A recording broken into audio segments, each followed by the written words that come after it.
Magandang araw po. Sana po ay nasa mabuti kayong kalagayan. Ako po ulit si Obet. At meron na naman po tayong kwentong ibabahagi sa inyo. Ito po ay nangyari sa totoong buhay.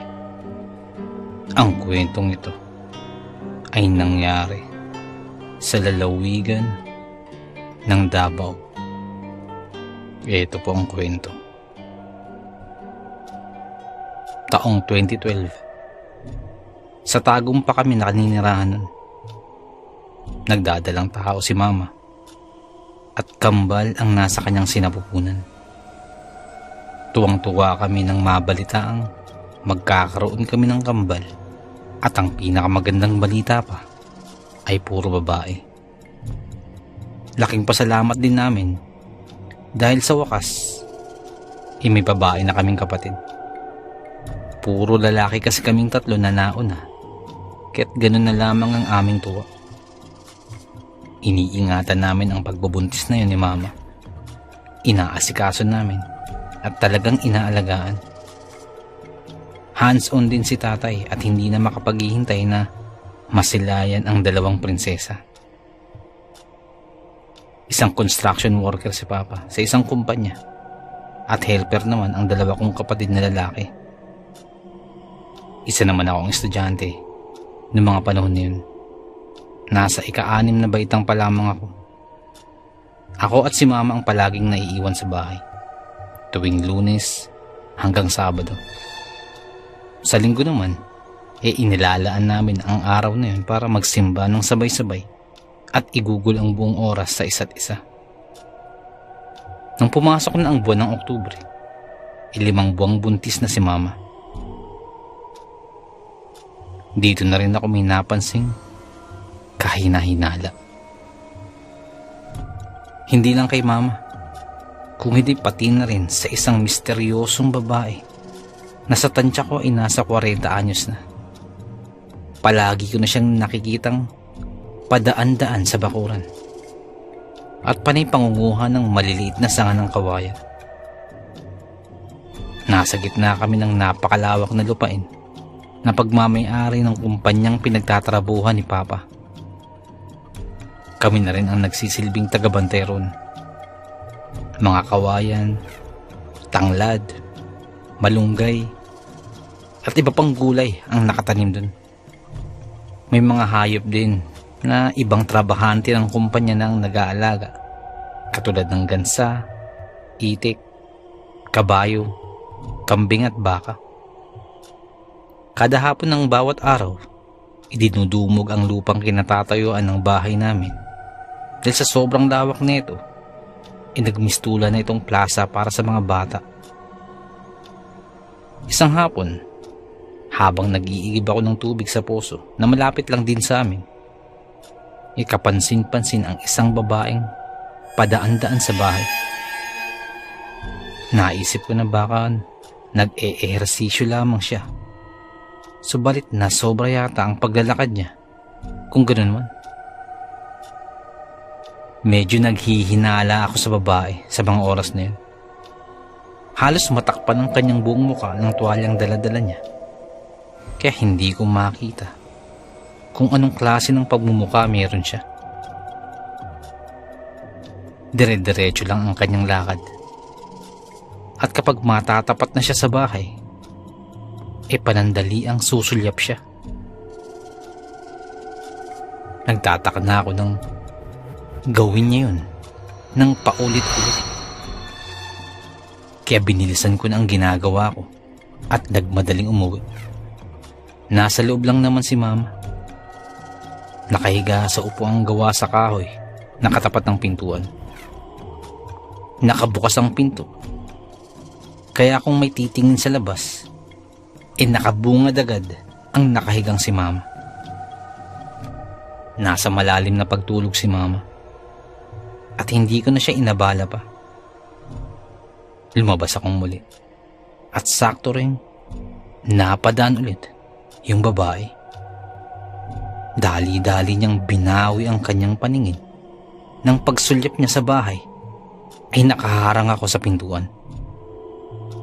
Napansin ko rin ng mabilis niyang paghakbang kumpara kanina. Nasundan ko na lamang siya ng tingin. Dumiretso siya sa likuran ng kawayan, doon sa unahan.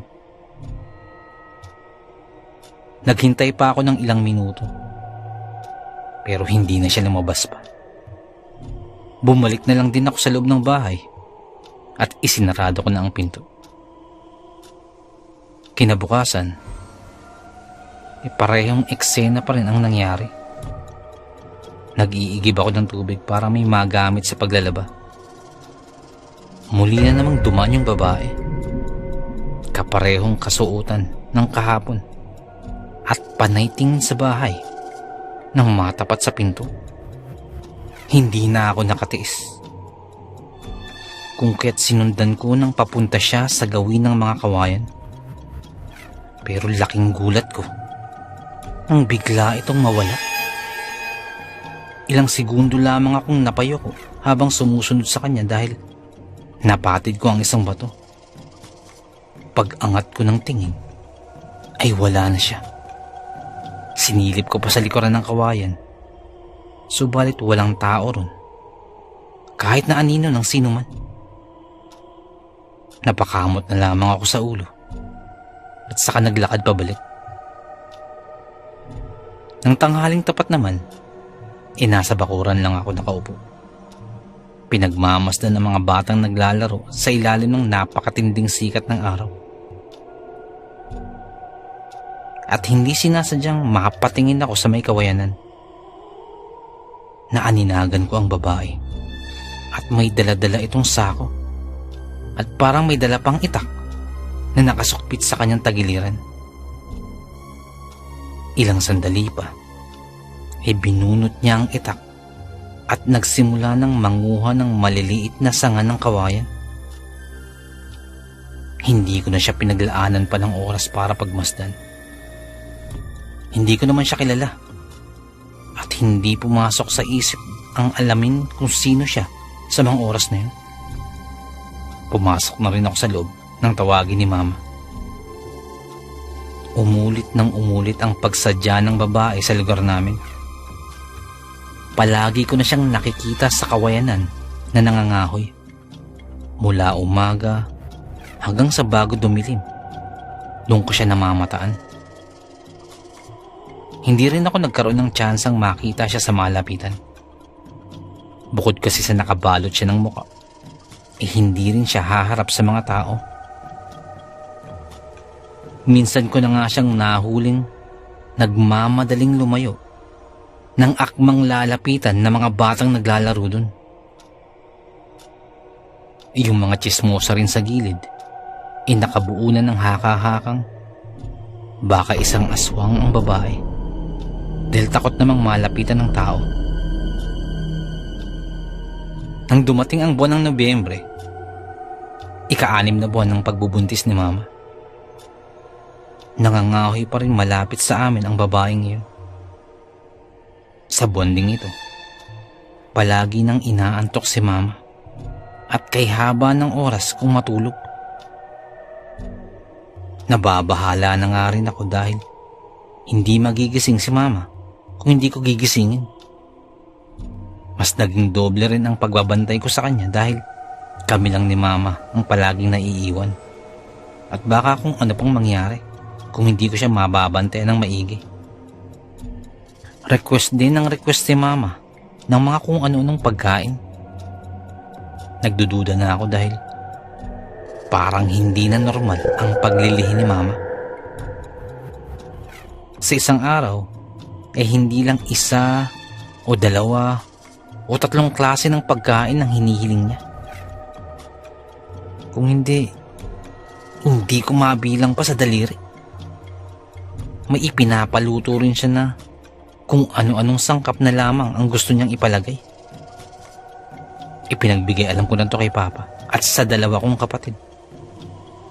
At dahil pare-parehong walang alam sa usapang pagbubuntis at paglilihi, sinang-ayunan na lamang nila basta-basta ang kung anong gustuhin ni Mama.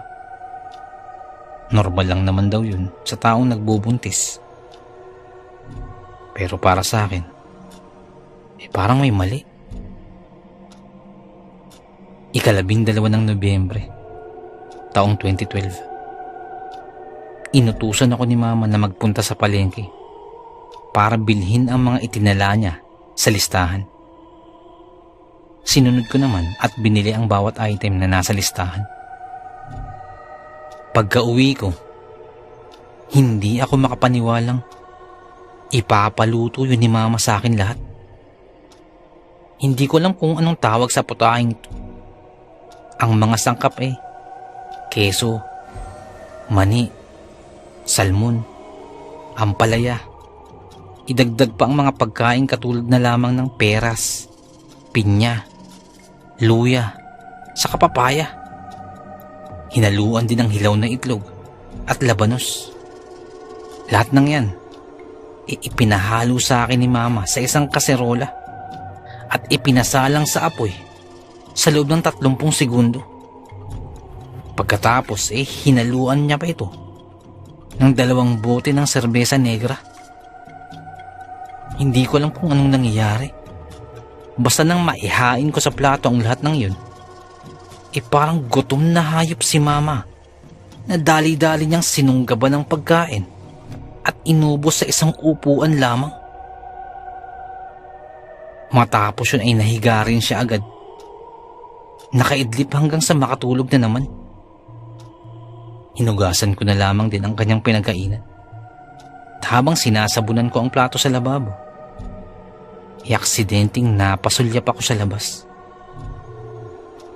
Sinibak na kawayan kasi ang dingding namin sa kusina na may habang kalahating dipa ang bawat kawayan. Kaya makikita kung anong nasa labas. Mula ron, kitang-kita ko kung paano pumasok sa bakuran ang babaeng magkakahoy. Wala siyang ibang dala maliban sa kanyang sarili. Maya-maya pa ay naupo siya sa lupa at may kung anong ibinaon doon. Nakaharap siya sa direksyong kinahihigaan ni Mama. Ilang segundo rin siyang naroroon at umalis din kagad.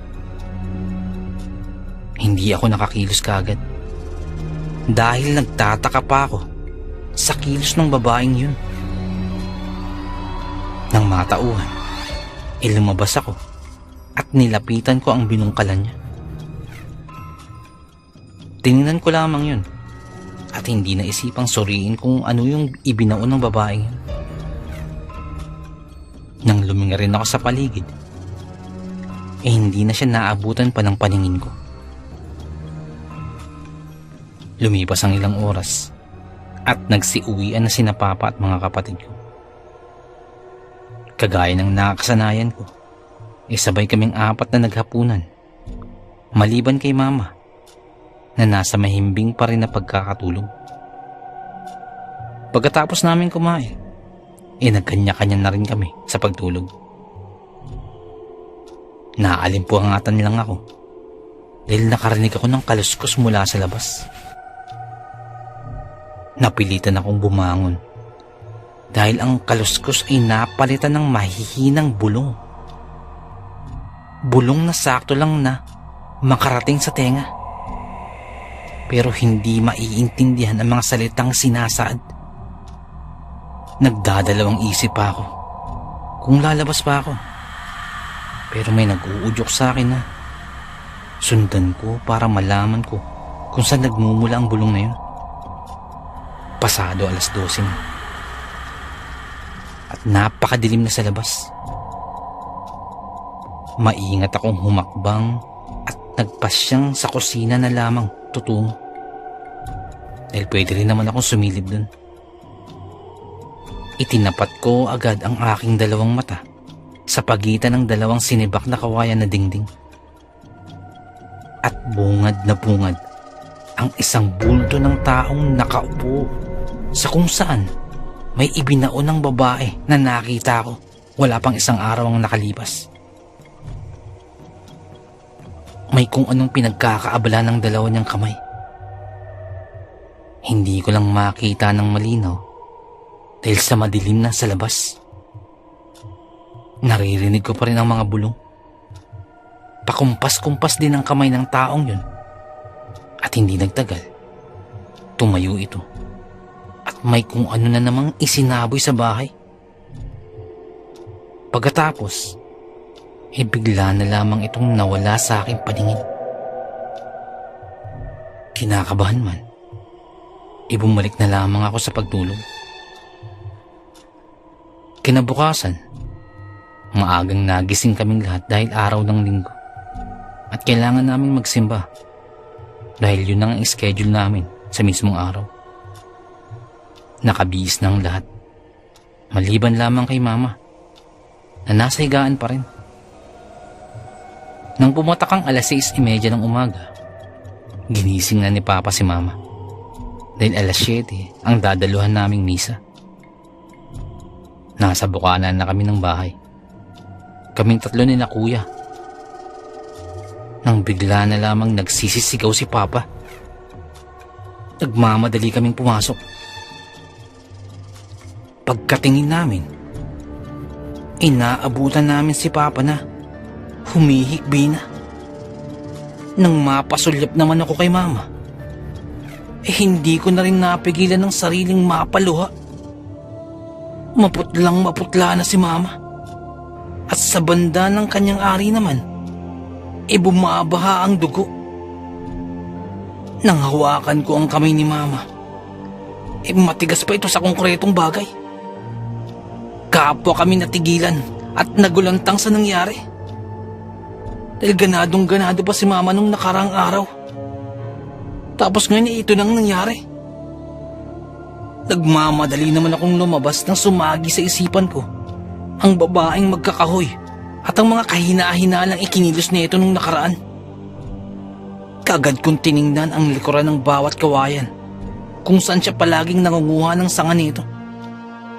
Ngunit wala akong ibang nadatnan kung hindi ang daladala niyang sako. Ipinagtapat ko kina Papa ang tungkol sa babaeng yun, pati na ang ginagawa na itong pagbaon ng kung ano-ano sa bakuran. Binungkal ng kapatid ko ang itinuro kong bahagi kung saan may ibinaon ng babae. Pagkabungkal namin, 3 maliliit na manika na may bahid ng dugo sa kabuuan. May nakatusok din na karayom sa bandang kaliwa ng dibdib. Meron ding idinikdik na bagay na nakasilid sa isang maliit na plastik. Pareho kaming nagwala sa mga oras na yun. At nagsilapitan na ang mga taong dumadaan at nagtanong kung anong nangyari. May mga nagsabi na nakulam daw sila Mama. At may nagsabing naaaswang. At may nagsabing baka yun daw talaga ang kapalaran. Pero para sa akin, ang babaeng yun ay may kinalaman dito sa kanyang kilos at pagkakakilanlan na hindi ko alam. Wala akong ibang maituturong salarin kung hindi siya lang. Kaagad naming isinugod si Mama sa ospital. Naghanap agad kami ng tricycle. Ngunit habang nag-aabang, may isa kaming kapitbahay, si Manang Iska, na madalas dumalaw nun kay Mama. Nag-alala ito at nagtanong kung anong nangyari. Sinabi ko kay Manang Iska ang nangyari at maging ang matandang sumisilip sa amin ay nasabi ko, "Huwag niyong isugod sa ospital. Dalhin niyo sa manggagamot." Sabi ni Manang Iska. Itinuro niya at sinamahan kami patungo sa manggagamot. Habang nakasakay sa tricycle, ay iyak na ng iyak si Papa dahil hindi na gumagalaw si Mama. Pero patuloy sa pag-agos ang kanyang dugo. Makalipas ang halos kalahating oras, ay nakarating kami sa bahay ng manggagamot. Naunang pumasok si Manang Iska sa bahay ng manggagamot. Pagkakita pa lamang nung manggagamot kay Mama, ay napatakbo na rin ito. Kaagad tiningnan si Mama ng manggagamot at kitang-kita sa mukha ng manggagamot ang pag-aalala. Nag-iiyakan na kami. Dahil kanina pa ay hindi na talaga sumasagot si Mama. Nagsagawa agad ng pagtatawas ang manggagamot. Ngunit habang nagtatawas, ay wala pa kaming sinasabi sa manggagamot kung ano talagang nangyari. Nang bigla na lamang magsalita si Manong Freddy. May ibinaon ba na bagay sa inyong bakuran? Tanong kaagad ng manggagamot. Opo, sagot ko. Kailangan nating balikan yon, kaagad-agad, sabi ng manggagamot. Ngunit bago yun, inagsagawa ng dasal ang manggagamot at nagtirik ng 3 kandilang putik. Maiwan muna kayo rito ha. Halika iyo, samahan mo ako. Kailangan nating balikan agad yun. Naiwan si Mama sa bahay ng manggagamot habang binabantayan nila Papa. Ako naman ay sinamahan ko ang manggagamot pabalik sa amin. Todo paspas ang ginawa namin sa tricycle hanggang makabalik sa amin. Pagdating sa amin, ay kaagad kong itinurusan ko nakuha yung manika at pinagbaunan. Nagsagawa ng ritual ang manggagamot. At pagkatapos may ibinughay ito sa hangin. Matapos yun ay kaagad tinungo ang pinagbaunan ng matanda. At saka maingat na binunot isa-isa ang karayom na nakatusok sa mga manika. Dala-dala niya ang manika at ibinalot niya ito sa isang telang itim. Patuloy lang sa pag-usal ng manggagamot ng mga katagang hindi ko nauunawaan. Matapos yun ay nag-ikot-ikot pa siya sa aming bakuran at tiningnan ang kawayanan na madalas puntahan ng babae. Pagkatapos ay nagsagawa rin ng paghuhukay ang manggagamot. Meron din itong ibinaon sa aming bakuran na hindi ko alam kung ano. Pinagmamasdan ko lamang ang manggagamot habang kasama ko ang nagmamaneho ng tricycle. Sana hindi pa huli ang lahat, sabi lamang ng manggagamot. Matapos yun ay bumalik na kami kaagad sa kanilang bahay. Kabadong-kabado ako. Hindi ko alam kung anong mangyayari kay Mama at sa mga kapatid ko. Pagkabalik namin, ay para akong nabunutan ng tinik dahil nagkamalay na si Mama. Laking tuwa ako. Matapos yun, ay nagkwento si Papa na panay daw ang suka ni Mama kanina.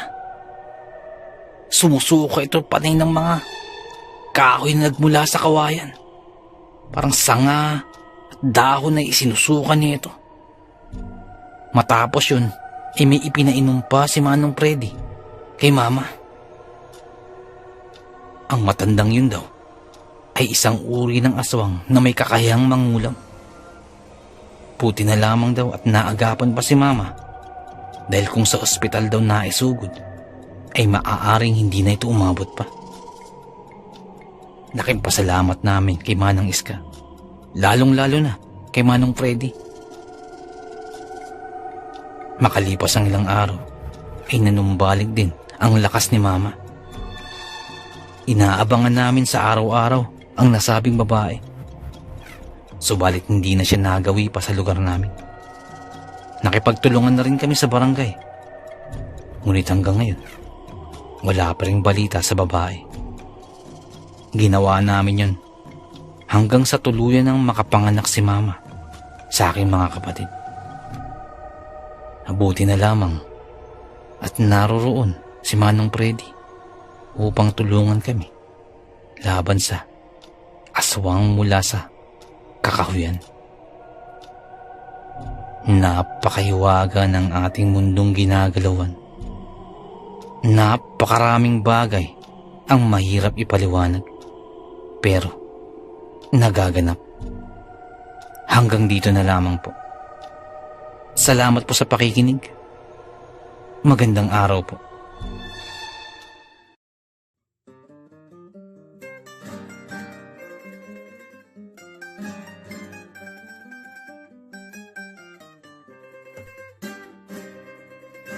Nais ko lamang pong magpasalamat sa lahat po ng sumusuporta sa ating channel, sa lahat po ng ating mga subscribers, sa lahat po ng ating mga listeners, mga silent listeners po, mga OFW listeners mula po sa iba't ibang panig ng mundo. Maraming salamat po sa pagsuporta po sa ating channel. At sa mga nagpadala po ng kwento, maraming salamat po. Ganun din po sa mga writers po natin na tumutulong sa ating channel. Maraming salamat po. At kung hindi po kalabisan, baka pwede pong please don't skip ads po. Napakalaking bagay po sa atin. Napakalaking tulong po sa ating channel. At paki-like na rin po ang ating mga videos para po dagdag po sa algorithm po sa ating channel para lalo po nating mapalaganap ang ating channel. Maraming salamat. Kumari din po, pwede pong paki-share po. Maraming salamat po. Nais lamang po nating i-shoutout si Ma'am Rosalie Sardido, ang paraluman at ang nililiyag ni Boss James Clian. Shoutout po sa inyo at maraming salamat po sa pakikinig. Shoutout po. Nais ko lamang pong i-shoutout ang isa sa ating magiting na tagapakinig, si Chloe Flores. Shoutout sa iyo. Kamusta ka dyan? At sana'y nasa mabuti kang kalagayan. Shoutout sa iyo. At maraming salamat sa iyong pakikinig. Regards na rin sa iyong parents. Shoutout sa iyo.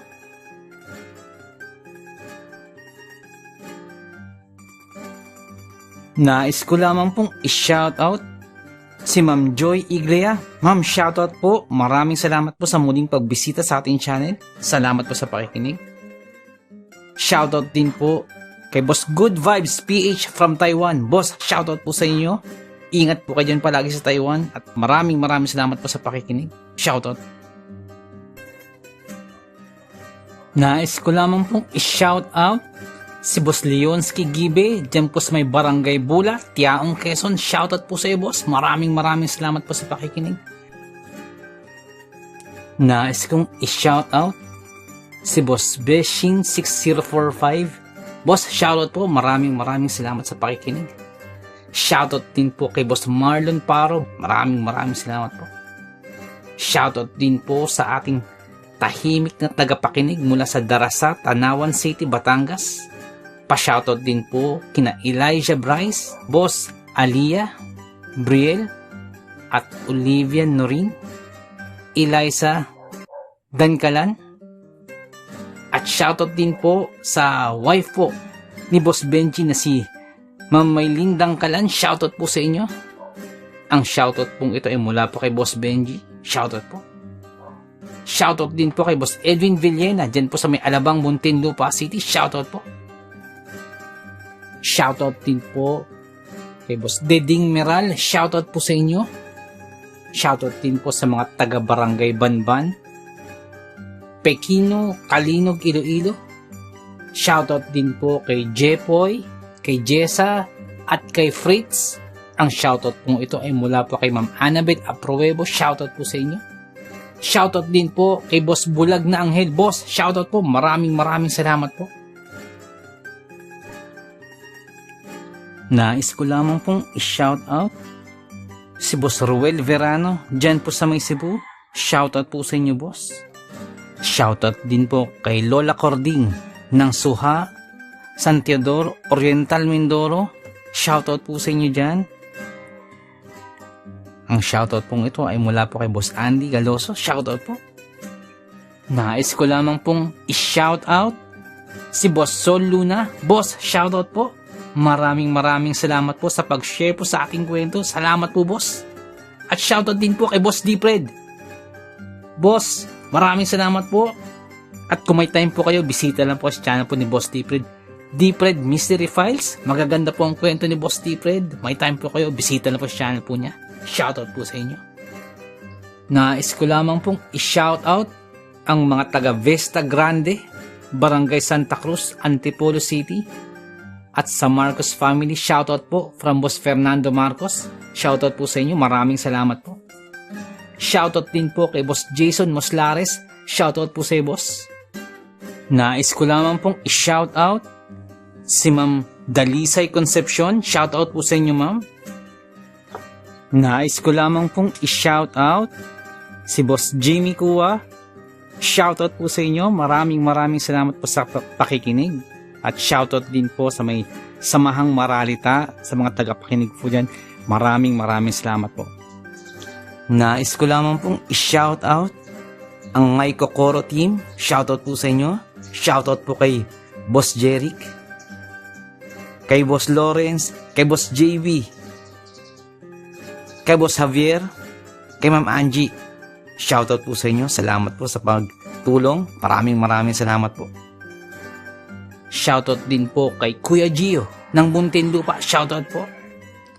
Shoutout din po kay Boss Jesse Manresa at sa misis po ni Boss Jesse. Shoutout po sa inyo. Maraming salamat po sa pakikinig.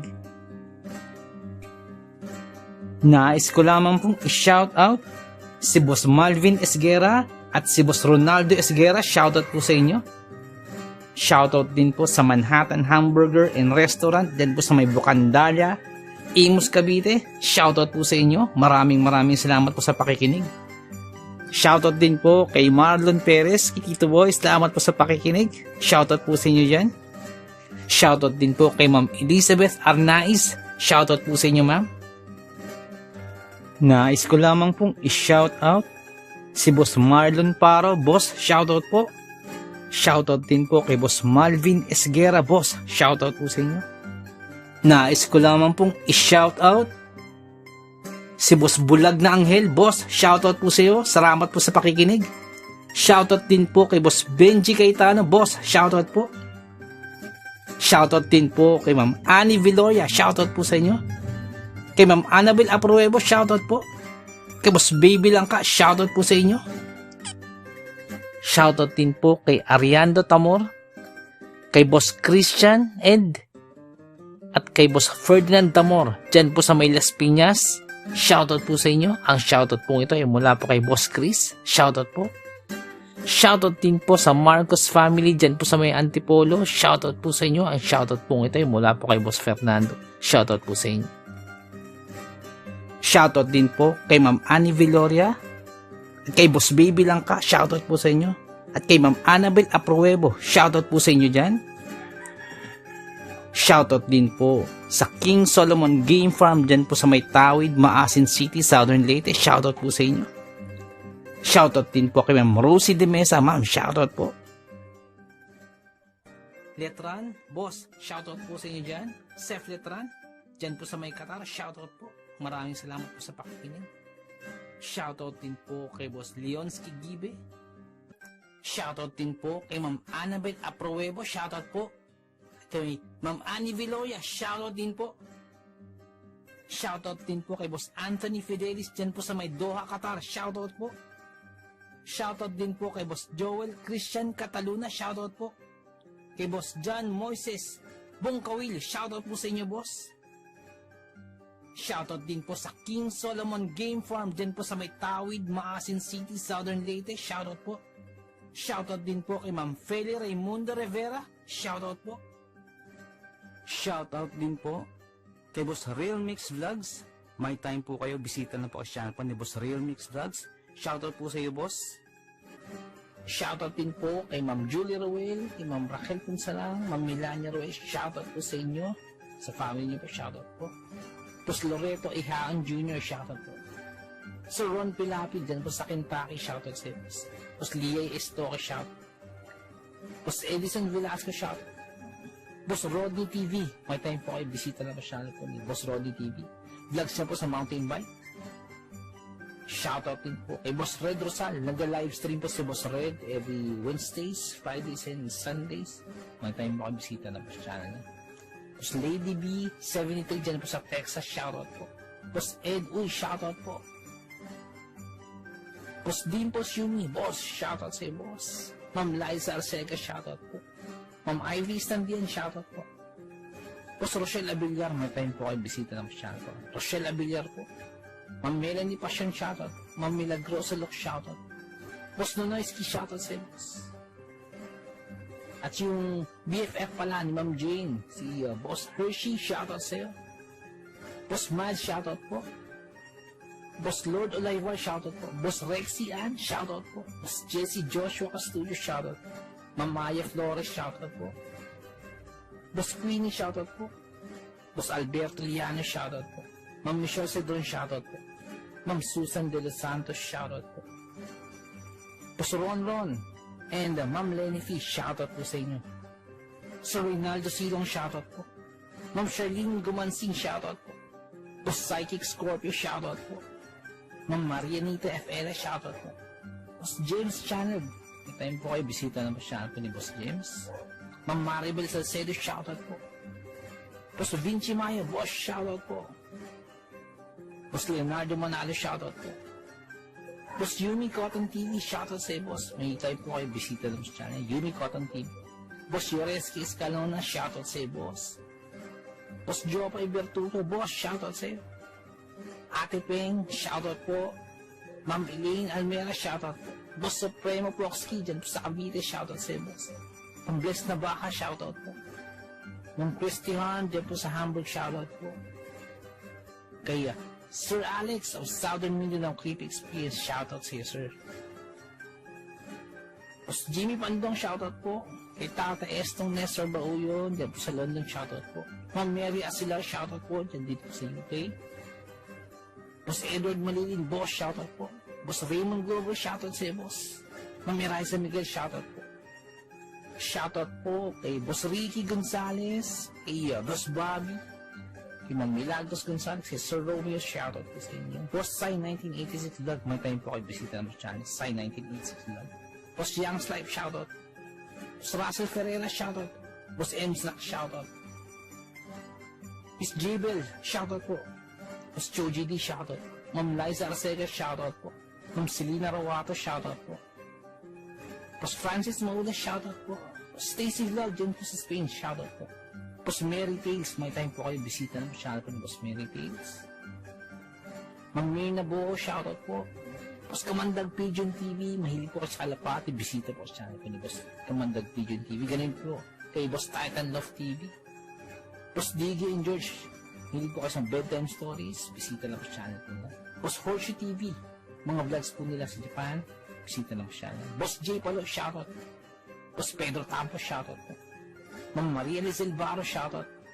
Ma'am Aubrey Delgado, shoutout sa iyo, sa family po, sa husband niyo po.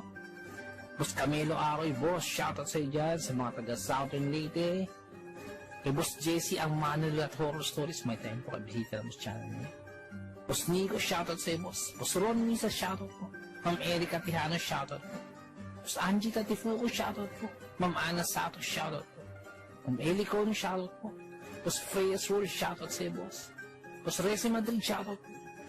Lutong Bahay ni Ming, shoutout po. Boss Wences 666, shoutout po. Boss John Reina Zacati, boss, shoutout po. Kay Ma'am Lea Velasquez, shoutout po. Kay Ma'am Shirley Carillo, shoutout po. Sa mga hindi ko nabanggit, pasensya po, bawi po ako next time. So, naibigan po ninyo ang ating kwento. Pakihit lang po ang like button, pati din po subscribe. Pakiclick na rin po ang notification bell para updated po tayo sa ating mga kwento. Kung may nais po kayong sabihin, pakiiwan lang po sa ating comment section. Maraming salamat.